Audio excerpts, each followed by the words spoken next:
What are cellular and ad hoc networks, and what is the difference between a cellular and ad hoc networks?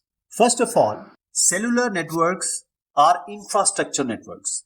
That is, you need buildings, you need towers, you need certain other electronic equipments. While the ad hoc networks, you don't need an infrastructure. You do need the electronic components, but there is no infrastructure needed, no towers, no building. In cellular network, they are fixed.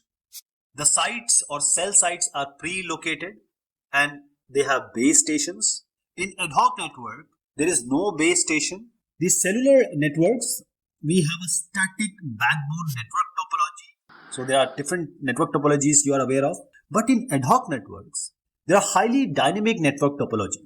So there is no fixed topology here. For example, the star, mesh, direct, all that topology is not, because the topology can change anytime. In cellular network, we have the relatively caring environment and the connectivity is also stable.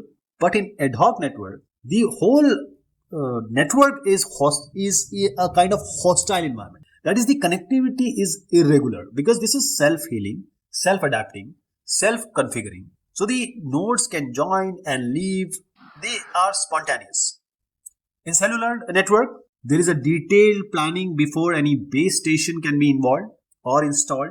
And the ad hoc network, the nodes, or you can say the networks, are automatically formed and the network adapts to the change by itself. That is why we call it as following the self-chop property, C-H-O-P, chop property. The installation of cellular networks involves high cost setting it up, but ad hoc networks, because they are following the self-chop property, and this self-chop property actually means the configure, heal and optimize, protect. That's why they are cost effective.